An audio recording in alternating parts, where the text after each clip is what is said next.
700 বছরের এক পুরানো মসজিদ এই সুপারি বাগানের ভিতরে লুকিয়ে আছে। দর্শক, এই মসজিদ সম্পর্কে আপনারা জানলে রীতিমতো আপনাদের শরীরের রোম দাঁড়িয়ে যাবে। এই মসজিদে কি এমন ঘটনা ঘটেছে যা জানলে চমকিয়ে যাবেন। তাহলে দর্শক, চলুন আমরা এই মসজিদ সম্পর্কে আপনাদেরকে একটু জানাইতে চাই। আসেন আমরা সেই মসজিদ সম্পর্কে আপনাদেরকে জানাই, যা জানলে আপনারা চমকিয়ে যাবেন। দেখুন, গভীর জঙ্গলে লুকিয়ে আছে এমন একটি মসজিদ। এখন আমি যে জায়গায় অবস্থান করছি, দ্বীপ জেলার ভোলার বাংলা বাজার। এই বাংলা বাজারের আশেপাশেই কিন্তু এমন গভীর জঙ্গলে একটি মসজিদ রয়েছে।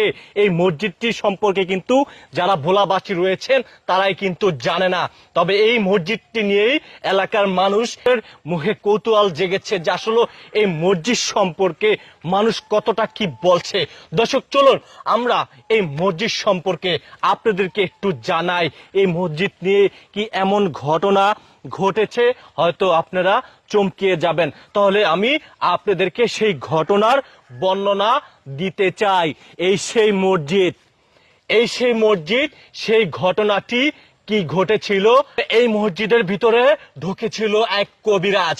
এই কবিরাজ চিকিৎসা করবেন এক পুরুষ, তিনি অসুস্থ ছিলেন। সেই পুরুষের সাথে ছিল আরো একজন নারী, অর্থাৎ তার স্ত্রীকে চিকিৎসা করার জন্য তার স্ত্রী নিয়ে এসেছিল এই কবিরাজের কাছে। এই কবিরাজ মসজিদের ভিতরে চিকিৎসা করবে এমনটাই বলেছে। তো এই কথা নিয়ে কিন্তু এলাকায় চাঞ্চল্য সৃষ্টি হয়েছে। কি ঘটনাটি ঘটেছে, যখন এই কবিরাজকে পুলিশ র্যাব অ্যারেস্ট করার জন্য এই মসজিদের চতুর্দিক দিয়ে আসছিলেন, তাৎক্ষণিক কিন্তু কবিরাজ সহ এবং যে পুরুষ চিকিৎসার জন্য মসজিদে এসেছিলেন, অর্থাৎ তার স্ত্রীও এসেছিলেন, তারা কিন্তু সেকেন্ডের ভিতরে উধাও হয়ে গেছে। এই ঘটনাটা কতটুকু সত্য, এখানকার এক স্থানীয় যুবক রয়েছে, তার নাম হচ্ছে দেলোয়ার। আমরা তার কাছ থেকে একটু জানতে চাই। আচ্ছা, আমি যে কথাগুলা বলেছি এটা কতটুকু সত্য? এটা পুরোটাই সত্য। এখানে আমরা ঘটনাস্থলে যেতে চাই, প্রমাণ আপনাদেরকে দেখাইতে চাই। চলুন আমরা সেই ঘটনাস্থলে যেতে চাই, যদিও এখন বৃষ্টি পড়ছে। লাইটটা একটু জ্বালিয়ে দিবেন প্লিজ। আমরা বিসমিল্লাহ রহমানির রহিম, আমরা যে মসজিদটিতে প্রবেশ করেছি, এই মসজিদটি কিন্তু 700 বছরের পুরনো একটি ঐতিহাসিক মসজিদ। তবে এই মসজিদটিকে নিয়েই এলাকাবাসী যারা রয়েছেন তাদের কৌতূহল জেগেছে, যে তারাও জানে না এই মসজিদটি দাদার আমলের একটি মসজিদ, কিন্তু কেউ জানে না। তবে আমি আপনার কাছ থেকে যেটা জানতে চাচ্ছিলাম, যে এই যে আমি একটু আগে যেটা বললাম যে কবিরাজ এসেছিলেন একজন পুরুষের চিকিৎসা করার জন্য, তার স্ত্রীকে নিয়ে এসেছিলেন, এই বিষয়টা আপনি একটু বলবেন ঘটনাটা। এইখানে একজন কবিরাজ আসছিল, তার সাথে একজন পুরুষ রোগী ছিল, রোগীর সাথে তার ওয়াইফ ছিল। আচ্ছা, উনিও বৃদ্ধ। এমনিতে তাদের কোনো সন্তান বা আত্মীয় স্বজন, কোনো কাজিন কেউ আসেনি। তো ওনারা এইভাবে মানুষ মারা গেলে যেইভাবে শোয়ায়, উত্তর দিকে মাথা দিয়ে দক্ষিণ দিকে পা দিয়ে এইভাবে শোয়ায় রাখছে। আর কবিরাজ যে ছিল সে বলছিল যে আমি মাটির নিচে গিয়ে চিকিৎসা করব। এক মিনিট, মাটির নিচে চিকিৎসা করবে কবিরাজ বলেছিল? হ্যাঁ, উনি মাটির নিচে থাকবে, ওখানে থেকে ওনার চিকিৎসা করবে। তারপরে এইখানে একটা কবর খুঁড়ছিল, উপর থেকে আটকানো সামান্য একটা সুড়ঙ্গ ছিল, ওইটা দিয়ে উনি ভিতরে যেত।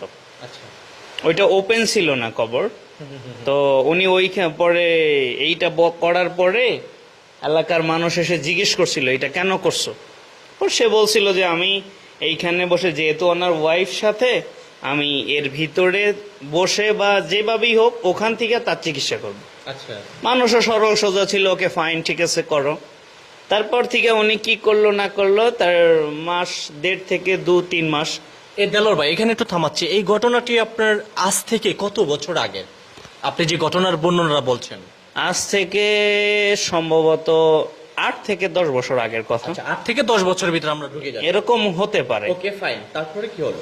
তারপরে এইখানে উনি এটার ভিতরে থাকবে, চিকিৎসা করবে, এইভাবে মাস 1.5 থেকে 3 মাস। আচ্ছা, এরকম একটা সময় এইখানে ওনারা অবস্থিত।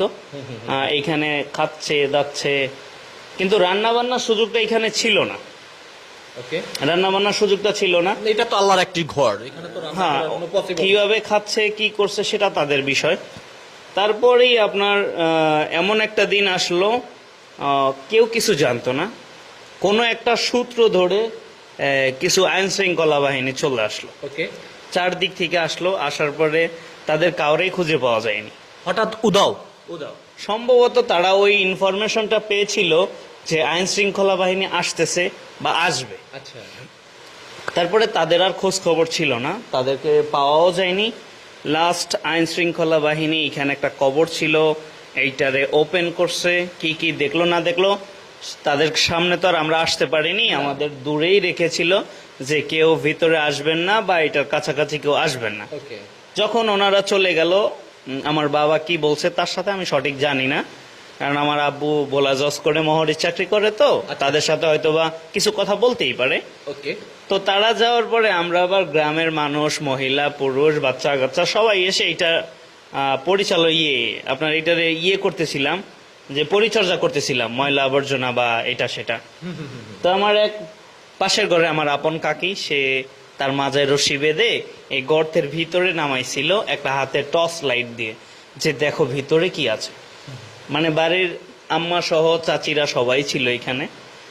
তো উনি অনেক নিচে গেছে, যেতে যেতে মনে হয় ওনার মতো দুইজন এইভাবে দাঁড়াতে পারবে, একজনের উপর একজন, এত পরিমাণ নিচে গেছে। আচ্ছা, আচ্ছা, আচ্ছা, এই পিলারটার একবারে শেষ অবধি গেছে, আচ্ছা, এতটা নিচে গভীর এই পিলারটা। আপনি না দেখলে হয়তো কল্পনাও করতে পারবেন না, যেহেতু আপনি দেখেন নাই। যারা দেখছে তারা হয়তো এটা নিয়ে বলতে পারবো যে কত ফুট গভীরতা ছিল। আচ্ছা। কিন্তু আমি নিজেই ভয়ে যাইনি, তখন আমি অনেক ছোট ছিলাম। আচ্ছা, আচ্ছা, 8-10 বছর আগের কথা হলে আমি তো তখন ভীতু। তো এইভাবেই এইখান থেকে তেমন কিছু পাওয়া যায় নাই, 2টা শাবল পাওয়া গেছিল আর মাটি ফালানোর মতো কোনো একটা সরঞ্জাম কি বলেন, সুবহানাল্লাহ, মানে কি অদ্ভুত কথা বলছেন আপনি। এগুলা মানে দুটি শাবল পাওয়া গেছে আর একটি মাটি ফালানোর যে টুকরি বলে, হ্যাঁ, টুকরি। টুকরি পাওয়া গেছে। হ্যাঁ, এগুলা আমরা পরে অনুমান করলাম যে এই যে কবিরাজ ছিল, আসলে সে কবিরাজ ছিল না, সে এক প্রকার চোর ছিল। আচ্ছা, এটা আমরা অনুমান করতেছি আচ্ছা, আচ্ছা, আচ্ছা, চোর ছিল। তারপরে এই গুজব নাকি তা জানি না, এইটার নিচ থেকে নাকি একটা রাডার চুরি হয়ে গেছে। রাডার, রাডার মানে রাডারটা মানে কি? রাডারটা হলো, আমি যতটুক জানি, আমি যতটুক শুনছি, আপনার একটা রাডার যদি এখানে থাকে, এর উপর দা বিমান যেতে পারবে না। তাই? চুম্বক সিস্টেম আর কি, মানে ম্যাগনেট সিস্টেম। সিস্টেম। হ্যাঁ, হ্যাঁ। আচ্ছা, আচ্ছা, তো ওইটারে আমরা আঞ্চলিক ভাষায় রাডার হিসেবে পরিচিত আর কি। ওকে, পরে যাই হোক, ওইটা নিয়ে গেছে, এরকম একটা কথা পুরো এলাকায় শুরু হয়ে গেছে। মানে এলাকা চাঞ্চল্য সৃষ্টি হয়েছে। তারপরে এখানে অনেক মানুষ আসতো, কোনো এক কলেজের বড় প্রফেসর আসছিল, তারা আপনার ওই যে মাটির নিচে কি আছে দেখার মতো ম্যাশিং নিয়ে আসছিল, আচ্ছা, আচ্ছা, দেখছিল এখানে কি আছে না আছে। পরে ওনারা বললো যে এখান থেকে যা ছিল তা তো নিয়ে গেছে, তারপর আপনারা দেখে শুনে রাখেন, এটার ভিতরে এমন কিছু থাকতে পারে যেইটা সরে গেলে এই মসজিদটা হয়তো বা ধ্বংস হয়ে যেতে পারে বা চলে যেতে পারে, এরকম একটা কিছু। ও এই খবর পাওয়ার পরেই 2-3 মাস পরে ওই গর্তটা করেছে। আমরা একটু দেখি, একটু আসেন, আমরা এখানে গর্ত দেখতে পাচ্ছি। হ্যাঁ, এটা অনেক গর্ত ছিল, আমার মতো 2জন সম্ভবত হ্যাঁ। লম্বায় দাঁড়ালে এই উপর অব্দি আসতো। মানে এক পর্যায়ে আমরা ধরে নিতে পারি 13-14 ফুট নিচে এরকম গভীর হ্যাঁ, ছিল। এইরকম হতে পারে। এই মাটিগুলো সব এই জায়গাটাই ছিল। আচ্ছা, আচ্ছা, একদিন রাতে অনেকজন লোক আসছিল, 8-10 থেকে 12 জন। গ্রামের মহিলারা জানতো যে আসছে, মানে টের পাইছে যে রাত্রিবেলা অনেক লোক আসছে, শাবল দাও কাচি এটা সেটা অনেক কিছু ছিল। পরে ওনারা সবাই এই মাটিগুলো উপরে তুলে কি পাইছে না পাইছে জানি না, সকালবেলা ওইটা আমরা আইসা দেখি মাটিগুলো এখানে এত উঁচু করা। মানে ডাবল মাটি হয়ে গেছে। হ্যাঁ, না ডাবল মাটি না, ওখান থেকে যা তুলছে সেগুলোই। আপনি এই গর্তটা তো এত বড় ছিল, আচ্ছা, আচ্ছা, এত বড় ছিল, তো ওখানকার সব মাটিগুলো এক জায়গায় করলে তো একটু উঁচু হবে। রাইট। ওই আমাদের ভোলাতে একজন নাম করা হুজুর আছে, জৈনপুরের পিসা হুজুর বলে, হ্যাঁ, নাম শুনেছি। উনি এখানে আসছিল। ওই 700 বছরের যে মসজিদটি অবস্থিত গভীর জঙ্গলে, এই মসজিদটি নিয়ে কিন্তু এলাকা গ্রামবাসী কিন্তু তাদের কাছে মানে একটি কৌতূহল সৃষ্টি হয়েছে যে হঠাৎ মানে তারা তব্দ যে এত পুরানো বছরের এই মসজিদ সম্পর্কে যারা এখানকার মানে দাদার আমলও আছে তারা কিন্তু জানে না।